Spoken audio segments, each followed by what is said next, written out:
covering the Northern Bahamas. You're watching The Bahamas Tonight, Northern Edition. Welcome back. The Public Hospitals Authority Nursing Administration doing their part to advance the Trained Clinical Nurses program. A total of 10 nurses were enrolled in the 4-month core competency strengthening certification program.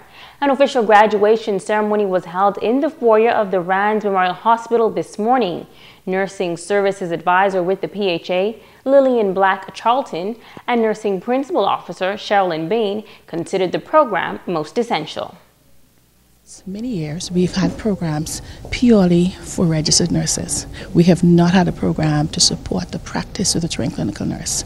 And so the program is designed to to enhance the practice of the trained clinical nurse so that they will not only provide very basic care, but take them to an advanced level that's consistent with their job function. We know that knowledge, it depreciates after a while, and so what this program did was sensitize or resensitize or reintroduce them to the 10 that participated, and it's not just a one-time deal. And so we're beginning a new cohort actually on the 19th of this month. Associate Professor of Nursing at the University of the Bahamas, Maggie Turner, encouraging nurses to stay on the cutting edge. Science is changing, and then as the Bahamas also becomes like melting pot almost, persons are coming in from every country, they need to be kept aware of the changes so that they can in turn administer the kinds of care that the institution expects of them. A unique science-based competition underway at the St. George's High School. The 2-day challenge is geared toward the development of the sciences. Italia Hall reports. Schools from east to west turned out for the St. George's High School Science Department Slime Challenge. Students were eager to begin creating their unique slimes with glue, glitter, and other crafty items.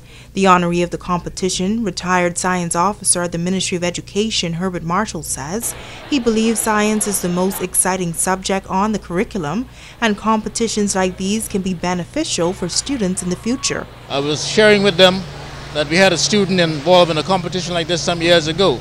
His name is Laron Burrows, and today he is actually an inventor in the United States of America. Getting involved in competitions like this at this early age is going to help them to start to think that way, to become more critical thinkers, and it's going to help them to enjoy learning. Teachers Samantha Ramming and Dorcas Vega believe this competition will help to promote love for science. I had students who were making slime long before this competition came about, because children are tech savvy, so they saw a lot of YouTube videos. So this is just an opportunity for them to venture into the thing that they actually like. And also, I'm sure that they are able to do anything that they put their mind to. Biology teacher at the St. George's High School, Ricardo Mitchell, says every year the department will put on competitions like this to keep students interested in the field. Education in the Bahamas is really going down, and so finding these fun ways to get kids into science and to build their interest is very, very important, and that's what we're hoping to do. Italia Hall, ZNS Network News. The Reach Out Youth Organization is partnering with the Ministry of Education and the BTC to host the 11th Annual Boys to Men Conference later this week. The theme this year is Making the Right Choices. Our whole idea is to make sure the young men don't decide BDs, smoking marijuana, gambling in the school. So we decided to bring some businessmen at the conference.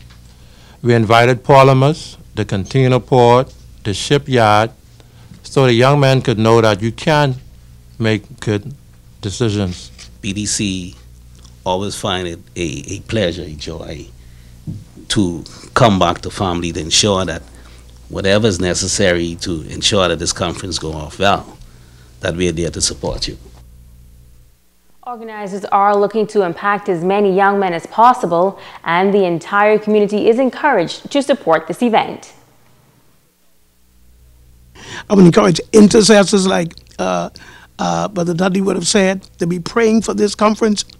Let's make this conference a success, because if it succeeds, our young people are going to benefit. All schools will be there, but we're calling everyone, mothers, fathers, brothers, and sisters, to be there, because if we all pull together, we will get this work done. There is still hope.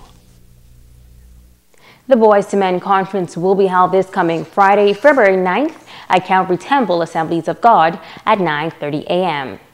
Pioneers Way will come alive this Saturday with the sounds of Junkanoo, as hundreds of junior Junkanooers will be on the parade route. It kicks off at 5 p.m. with the official opening ceremony. Jack Haywood Junior School is among the participants. Italia Hall reports. The students of the Jack Haywood Junior High School are focusing on the theme, Who Are We?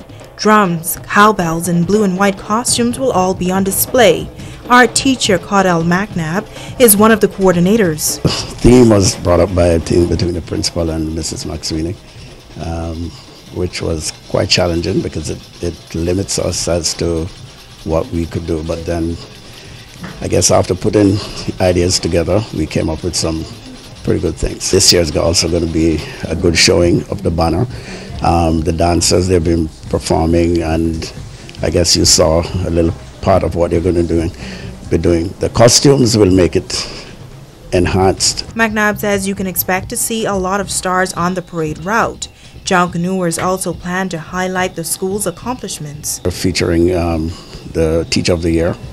We're also featuring our steel band, which is, everything is on the banner basically. The costumes are designed around the star, so all the costumes will reflect the star. McNabb assures that they will be all prepared to hit the parade route this Saturday. And one of the things that we're pleased with is that we've allowed the students to be a part of everything or every aspect of the showing. I designed the costumes, built them, and the Junkanooers, they actually did all the pasting, all the glittering, everything that's done to them. Italia Hall, ZNS Network News. And now it is time to Ask the Doctor.